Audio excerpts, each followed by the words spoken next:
ازيكم عاملين ايه؟ انا هبة ودي قناتي. يلا نعمل مع بعض صينية البطاطس بالكفتة اللذيذة اللي قدامكم دي. صينية حلوة قوي وفي نفس الوقت اقتصادية جدا، وهتكفي عدد كبير. قدميها مع رز ابيض او رز بالشعرية، هتبقى حلوة قوي. اللحمة اللي استخدمتها نص كيلو مفروم، يكون دهونه قليلة علشان الكفتة ما تكشش مننا.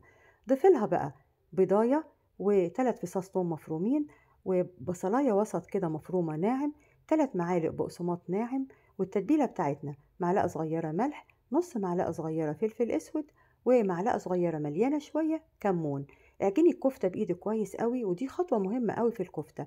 اعجنيها كويس لحد ما تمتزج كل المكونات ببعض قوي. بعد كده شكليها بقى على شكل ايه، دواير كده زي البرجر، مقاس متوسط. هنشكل بقى الكمية كلها الاول كده. وبعدين البطاطس بتاعتنا، كيلو بطاطس مقاسه يكون وسط، وحاولي انه يكون كلهم بنفس المقاس. هنغسلها ونقشرها ونقطعها بقى شرايح. هوريكي دلوقتي مقاس الشريحة اللي محتاجين لها، وسط أدخل من الشيبسي شوية بالشكل ده. هناخد بقى البطاطس اهي كلها بعد ما قشرتها وقطعتها. وبعد كده هنقطع الطماطم بنفس المقاس، طماطمتين كبار وفلفلتين رومي كبار برضو هنقطعهم شرايح بنفس المقاس. هنتبل بقى البطاطس بتاعتنا، رشي عليها كده رشة ملح ورشة فلفل اسود، وقلبيهم مع بعض. بعد كده في طاسة بقى على النار، والزيت بقى لما يسخن قوي هنبدأ نحمر البطاطس. هنحمرها بس ايه، مش تحمير يعني، مش هتاخد لون غامق، لونها يبقى فاتح كده ونطلعها. بعد ما تحمري بقى الكمية كلها من البطاطس، هيبقى الزيت نضيف زي الفل زي ما هو. قللي الزيت شوية، وفي نفس الطاسة كده مكان البطاطس ابدأي حمري الكفتة. الكفتة برضو يعني مش هتستوي سوا كامل، هي بس هتاخد لون كده حلو، وهنبدأ نطلعها.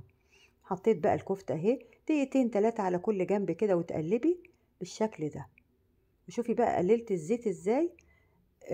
بس نقلي بقى الكفتة كلها الأول كده، وبعدين هنبدأ نرص الصينية بتاعتنا. الصينية اللي حطيت فيها دي صينية مقاس 28.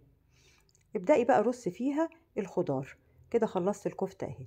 ادي الصينية اللي هنرص فيها. رصي بقى فيها شريحة بطاطس، شريحة طماطم، شريحة فلفل، واحدة من الكفتة، وبعدين كرري نفس الايه العملية تاني بنفس النظام كده.